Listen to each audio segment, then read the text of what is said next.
Very good evening to all of you. And thank you so much for joining us this evening. Welcome to the prestigious forum of the Society for Endangered and Lesser Known Languages. This is founded by Professor Kavita Rastogi in July 2011. And the society aims for maintenance and revitalization of endangered and lesser known languages, preparation of grammar and dictionaries of threatened and poor documented languages, preparation of pedagogical materials for language communities which are at significant risk of language loss or dialect loss, awareness creation of their language among such communities, social, cultural, and economic development of the communities, strengthening language documentation and preservation skills of researchers through training, workshops, and lectures, provision of platforms in the form of seminars and a society journal. This evening, we have the second session of SEL By SEL series, where SEL members present their ongoing research and senior SEL members provide guidelines to them. The expert for this session is a popular personality. I'm an eminent linguist, Professor Madhumita Borbora, retired professor from Tejpur University. She was also the coordinator of the Center for Endangered Languages, Tejpur University. Her areas of interest are syntax, field linguistics, documentation of Tibeto-Burman languages of Northeast India, and applied linguistics. Among her many phenomenal works in linguistics, I am particularly interested in one work which I would like to mention, and I look forward to read her work, that is grammatical description of Bugun language of West Kameng district of Arunachal Pradesh. Welcome on the forum, Professor Madhumita, and thank you for being with us this evening. The presenter for this evening is, would like to say something, Professor Madhumita? No. Okay. The presenter for this looking forward. Okay. The presenter for this evening is Rashmita Raham, PhD scholar from Assam University, Silchar, and her research topic is language retention and attitudes among Karbis in Upper Hengrabari area of Kamrup Metropolitan District. Well, this is a positive attitude, I believe, of the Karbis towards their mother tongue languages, and an interesting subject indeed. Over to you, Rashmita. Good evening to one and all present here. I am Rashmita Raham from Department of Linguistics, a PhD scholar from Assam University, Silchar. I'm here to present before you my topic, language retention and attitudes among Karbis in Upper Hengrabari area of Kamrup Metropolitan District, Assam. These are the contents: introduction, a brief introduction of the fieldwork, maps, objectives of the fieldwork, who are the Karbis, some works on Karbi in Northeast India, language classification, types of questions in the questionnaire, analysis of data, some quantitative analysis, and then qualitative analysis, findings of the study, conclusion. Here comes the introduction part. So in social linguistics, language attitude is the collection of beliefs, prejudices, and associations people have towards a language, which can be positive, negative, or neutral. After conducting a study in the Hengrabari area, I have found that the Karbi people of the district have a positive attitude towards the language. Positive attitude can readily and effectively make people learn a language and to gain more recognition and benefits, while negative attitudes can cause people to distance themselves from the language. Here are some of the works of Northeast related to language attitude. Some are language vitality assessment of Deori, an endangered language, the Aimol of Kachar, Assam, a case study of language shift, linguistic study and aspiration for identity survival among the Limbu tribe of Sikkim. Then socio-linguistic profile of Chakma, an Indo-Aryan language spoken in Arunachal Pradesh. Here is a brief introduction of the fieldwork. The fieldwork is based on Upper Hengrabari area of Kamrup Metropolitan District of Assam in Northeast India. It was conducted for 3 days, and there were 36 respondents in total, which were divided into 4 age groups, 9 to 15, 23 to 40, 41 to 60, and 60 years of age and above. So questionnaire was the main tool that I used during the study, and phone recordings and informal interviews were also taken in order to gain some more information about the community. The study included both primary as well as secondary sources of information. Here is a map of Kamrup Metropolitan District, and the area in red circle, which is approximately the area of Hengrabari. This is the map of Hengrabari area. So objectives of the fieldwork. As Karbi falls under the vulnerable category according to UNESCO, and the language is in the field of social linguistics, it is less explored. So a study needs to be done in this field about the people living in the area and the language. The study intends to explain the present situation of the Karbis in the Hengrabari locality, which lies in the state capital Guwahati, in the district of Kamrup Metropolitan in Assam, with regard to language retention and attitudes among them. So who are the Karbis? They are one of the major and largest hill tribal communities of Assam. They belong to the Mongoloid race ethnically, and they have their own language, oral folklore, folk customs, religion, which testify to the indigeneity of the tribe. They belong to Tibeto-Burman language group of the Sino-Tibetan language family.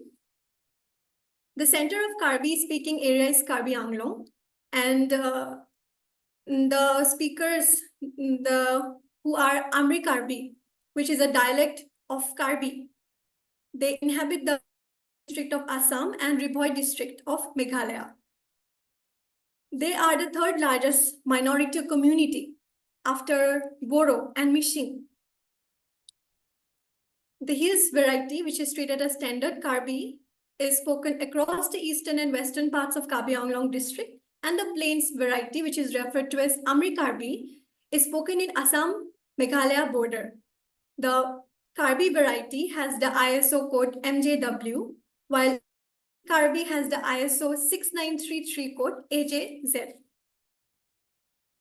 Some works on Karbi in Northeast India. Abraham and Daimari did a sociolinguistic study of Amri Karbi in Northeast India. The study aimed to assess the difference in language attitude among the Amri Karbi and Karbi speaking people, and to determine which variety is best understood and accepted among each of the different varieties. The findings of the study concluded that the Amri Karbi people have a positive attitude towards their own speech variety and consider themselves to be linguistically different from the larger Karbi group. They use Assamese as a second language. At present, Amri Karbi is spoken widely in each of the domains, that is home, village, and religion.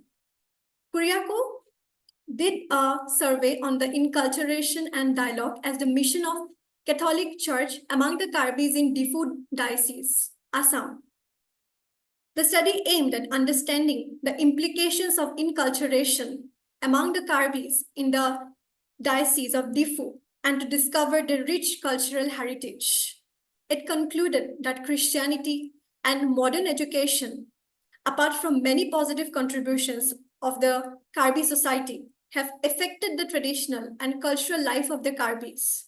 The Karbi culture and cultural heritage is gradually vanishing and being replaced by modern culture. The impact of modernization is felt in the communitarian living of the Karbis in Diffu area. Language classification.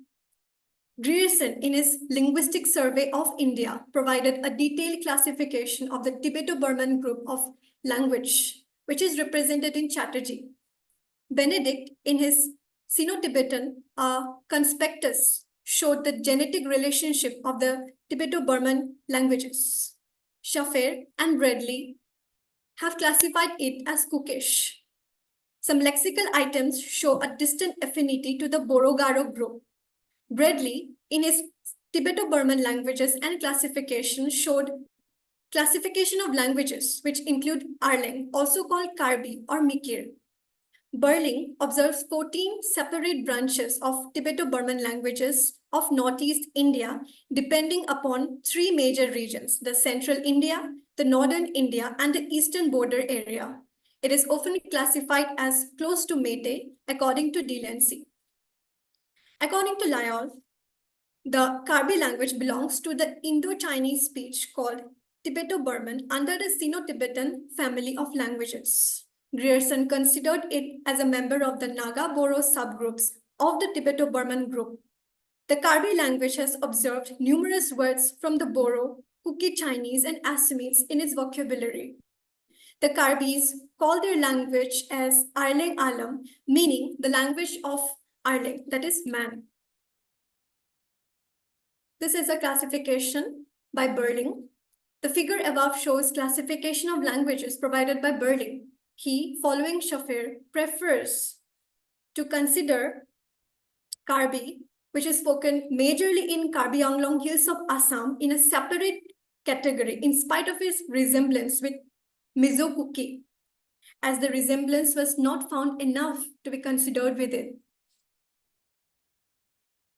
Types of questionnaires in the questionnaire. The questionnaire consisted of two parts, which included background information of the respondents. The background information included information such as name, email ID, age, gender. The first part of the questionnaire consisted of language use, preference, and language ability. The second part consisted of their attitudes towards the language and towards other languages, and also towards speakers of their own language and towards other language speakers. The study included both qualitative as well as quantitative data analysis. Analysis of data. The status of Karbi is not completely in despair, but there isn't seen much a sense of optimism among younger age. It cannot be said that the loss of language, culture, and religion is noticeable in Karbi. Karbi community use both Karbi and Assamese or either of the two as the medium of instruction to its own members. The Karbis consider themselves to be linguistically different from the Karbi spoken in Karbi Anglong district of Assam. The usage of Karbi cannot be said to be at its very safe side.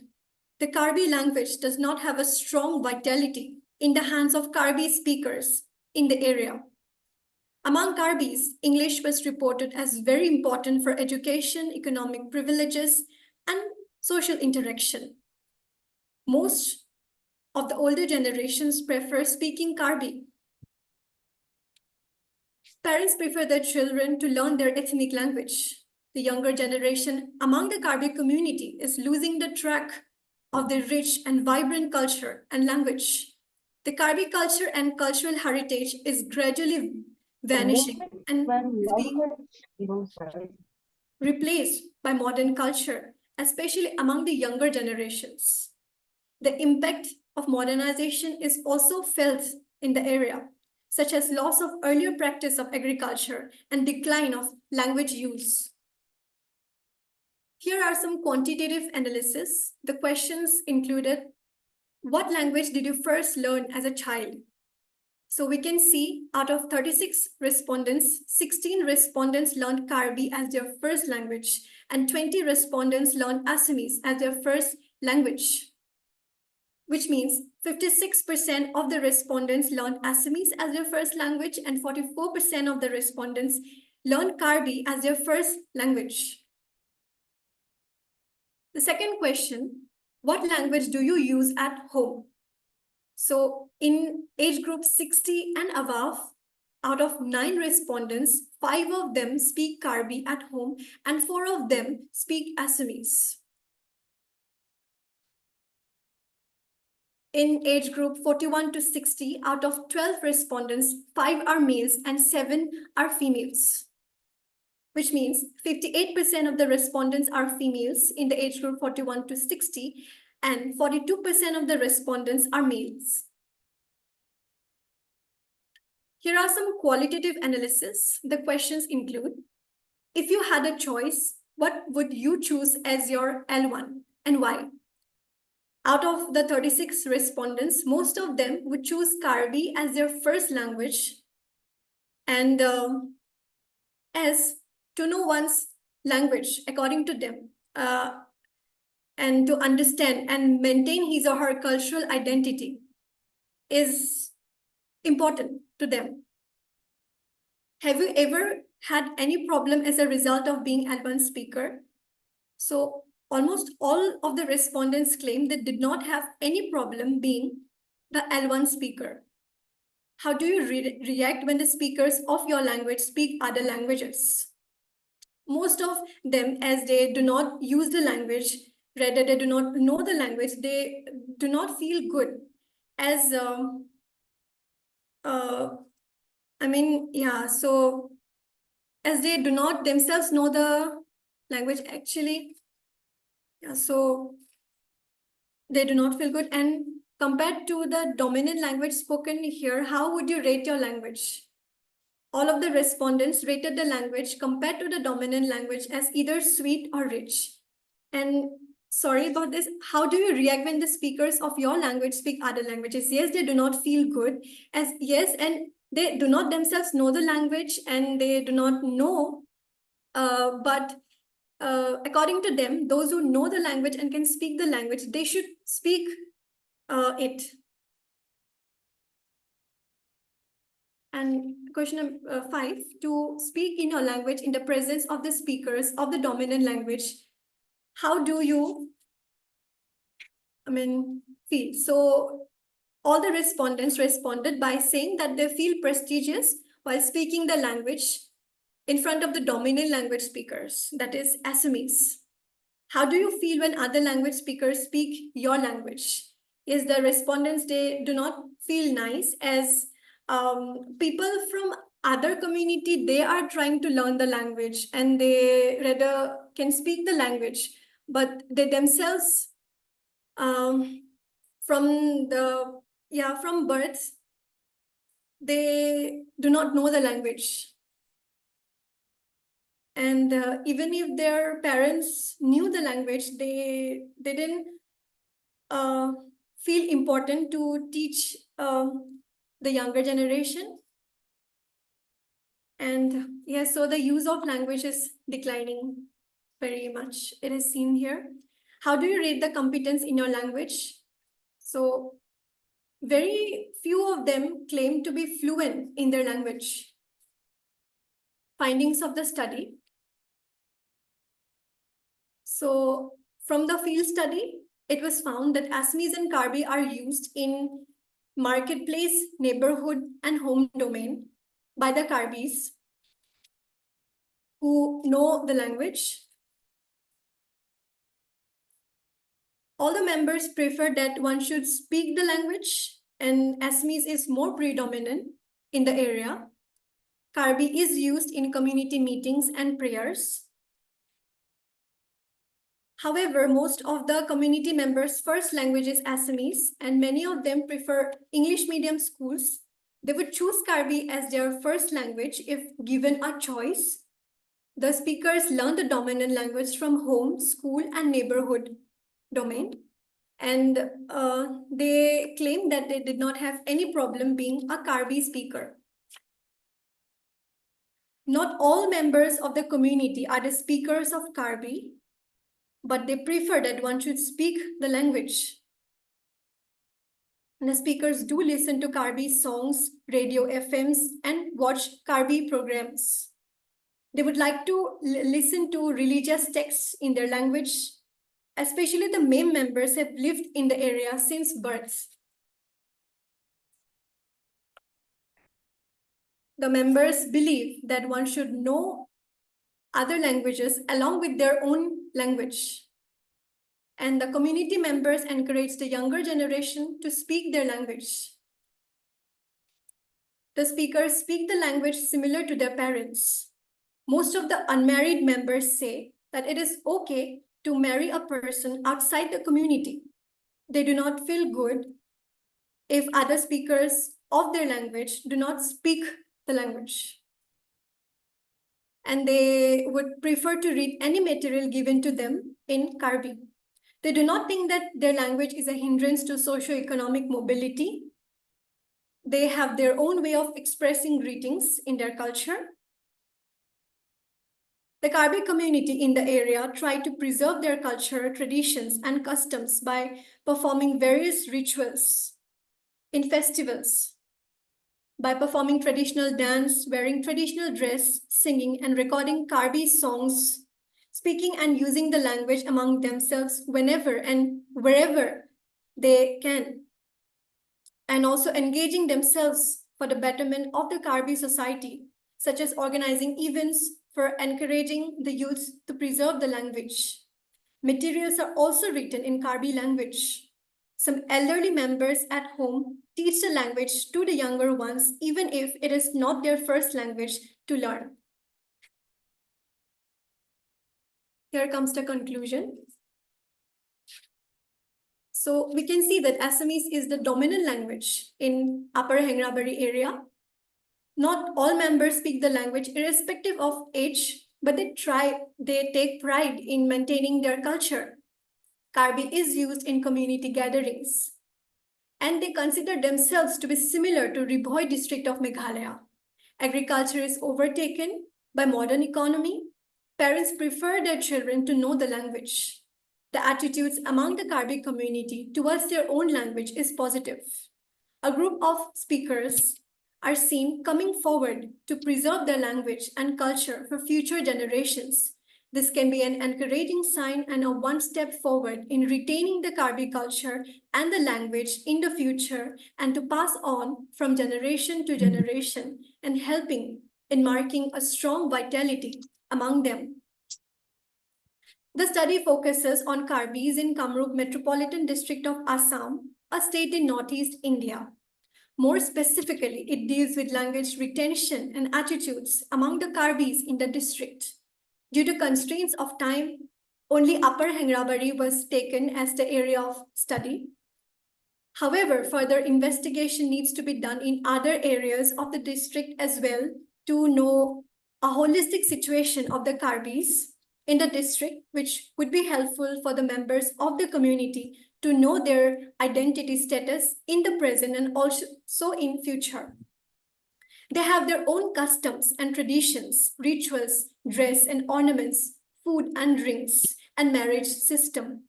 They consider to be different from Karbis of Karbi Anglong district and similar to Ribhoi district of Meghalaya. Here are the references.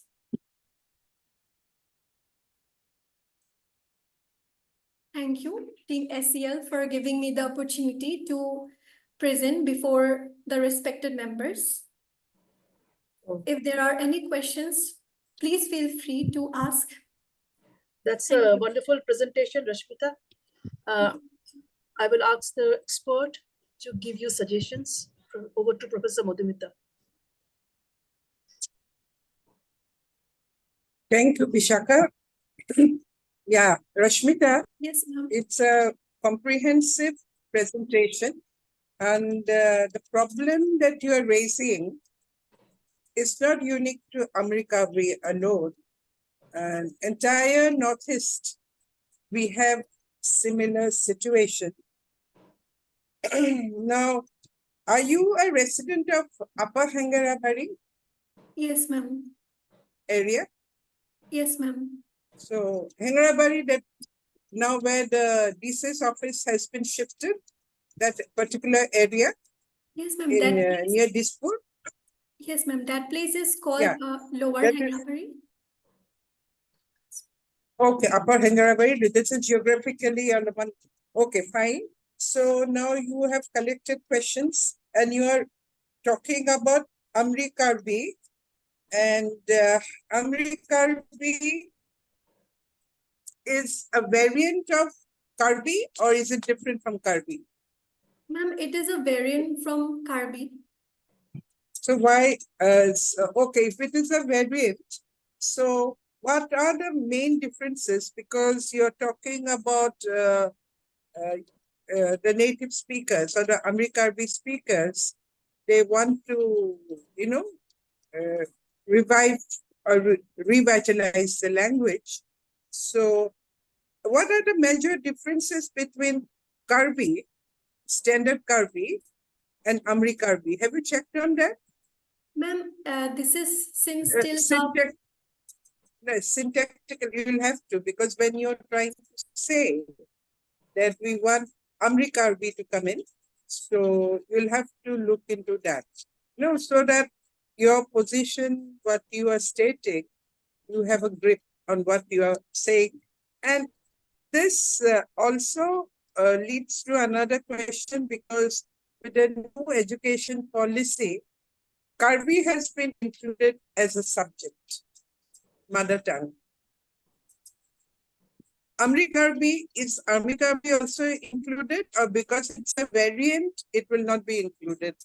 So again, there's another angle you can look at, because that will make your thesis more strong. So that is one point I would like to say first. Check at least the basic typological features, that is, you look into the word order, tense, graph, a basic. No, you don't have to go in depth, right? So if Yes, there are ma'am. morphological, phonological, or syntactic variation, and then the number of population of the Karbi population versus Amrikarbi speakers.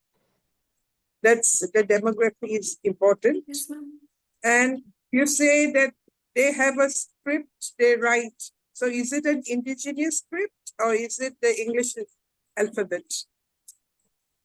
Ma'am, recently a script has been it has been initiated, but it is not quite popular. It is just the work has been just started, actually, ma'am.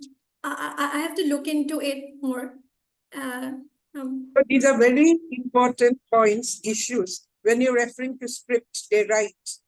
So if they write in their own script, if actually most of the indigenous lesser known languages, especially the Tibeto-Burman languages of Northeast, they're mostly oral. They don't have a for a handful. They all have. So I don't have to go into all that, right? So that is why the script business becomes very important.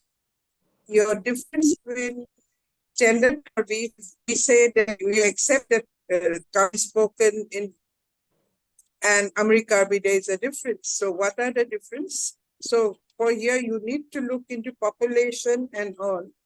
And then you're talking about religion and religious texts. yes. When you talk of tradition, culture, practice, right? So what is the major religion? And if they have changed to another religion, why did they do it? And do you think is it going to impact? Because last year I was in Nagaland, we had a Asiatic Society conference, and the same issue that you have raised about the indigenous practices, religions, most of the 2 or 3 papers we had where the same issues were raised, right? So But we know in Nagaland that most of them have followed Christianity, Yes, right? ma'am. So is it easy to revert back? So it's a psychological, emotional thing. It's the question that the people are being very emotional when they're saying that it is a prestigious, and it's very good to consider it prestigious. But most of, at least in Arunachal, when I did the field work, I found that, especially with Sulum, who that particular, used to be a slave community, they did not feel, they felt that knowing or speaking their own mother tongue would put them in a particular, because originally they were slave communities of the Nishis and the Bangis, they feel embarrassed to speak their language. But if the Amrikarbi people feel it's prestigious, it's very good, the positive attitude, that we have also seen with the Koro people, and they consider themselves, they're very proud that they have their own language, their own identity, because that comes with identity, attitude with your identity, who you are. And this leads to another question. And this is a question that always comes to my mind when I work, is that doing traditional, we have a lot of indigenous festivals. We have food festival, dance music, and people, even in Assamese society, we have it, that you wear the traditional mekhla chador on a particular day. But otherwise, we are not doing it. We are all kind of moving in a very different, it's not that Amrikarbi is in danger, even Assamese is, if you look at it, would also be endangered at some point. So the thing is that, because even the government and NGOs, they all encourage us for such practices, so that, for in the calendar year, you can mark it out that these are the days when we can identify ourselves as indigenous people. But is that enough? Will it save the language doing this? No, it is a question for every Indian, because this is a multilingual country.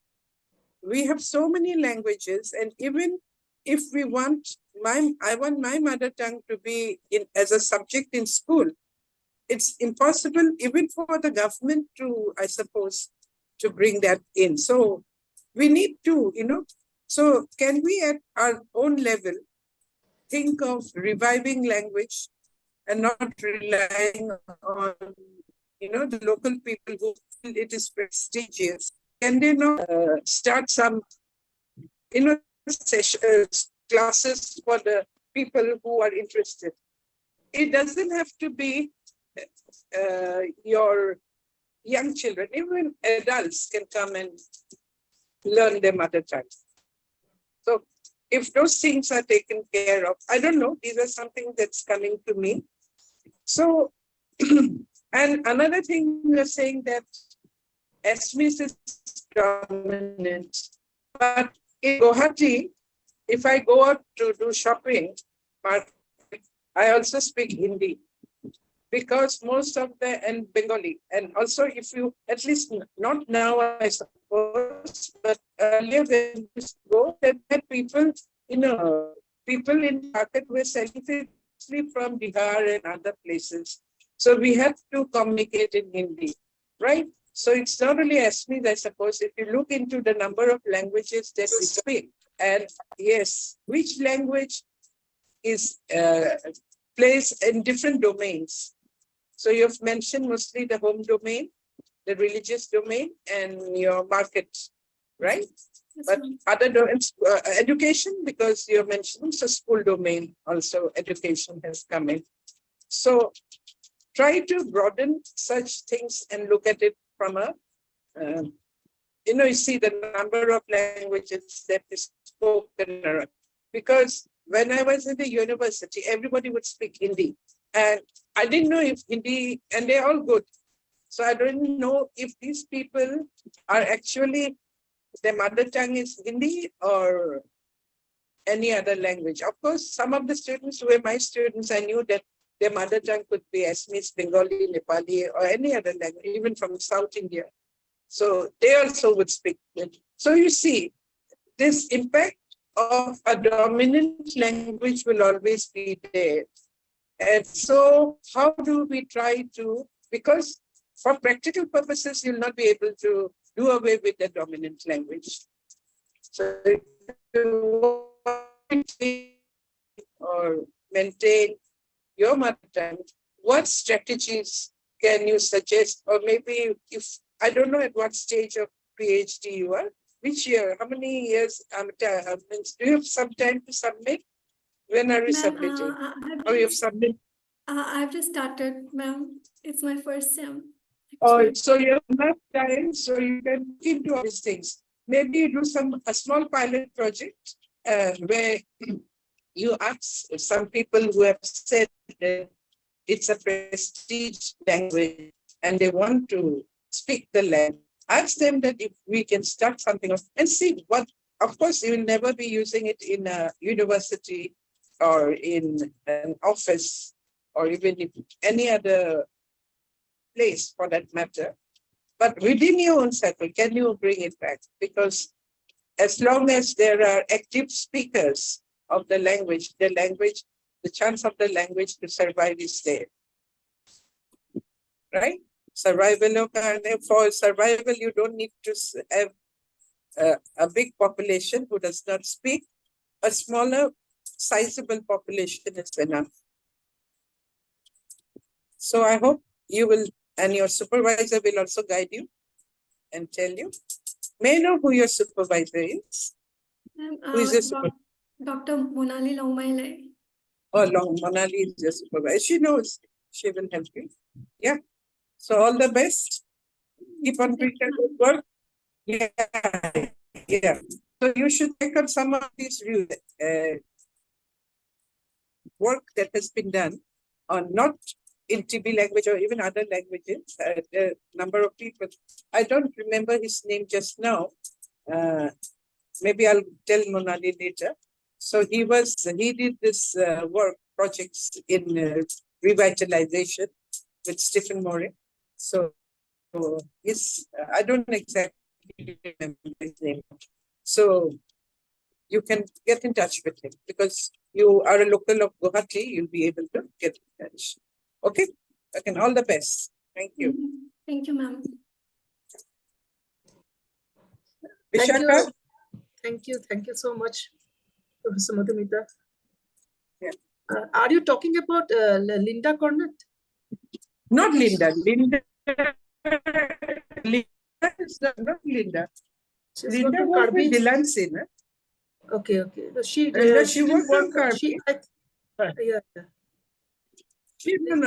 Linda worked with Delancey. Okay. I'm talking about, I don't get his name now. Okay. For revitalization project training or something to UK or UK most like or USA. So if you can catch her. Okay.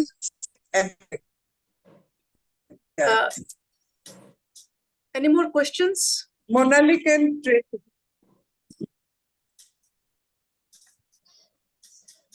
Ma'am, I'm in the bus. I just came out of the HLS venue. So sorry. Okay. I will talk with Mashmita and you later, ma'am. Okay, fine. If there are any questions, you can just unmute yourself and ask. Go ahead.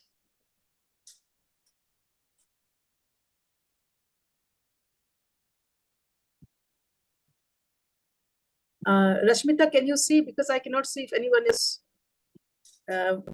wants to speak. Ma'am, I cannot see. Okay. I think there's nothing on the chats. So okay, then thank you. Okay. Vishaka, I didn't get to see the slides. She must have had slides. I didn't get to see the slides. Anyway, I'll listen to her. That's okay. I was focusing on what she was saying. That's fine. Okay. Yeah. Okay. So thank you so much, and hope to meet you all again in the next session. And thank you, Professor Madhumita. Thank you so Yeah. much. Dear. Thanks for calling me over. Besides, thank you so much. And probably my regards to Kavita ji. Yeah. Sure, sure. All the Rashmita, best to yes, all the best to Rashmita. Thank you, Yeah. ma'am. Thank you. Thank you so much. Yeah, bye.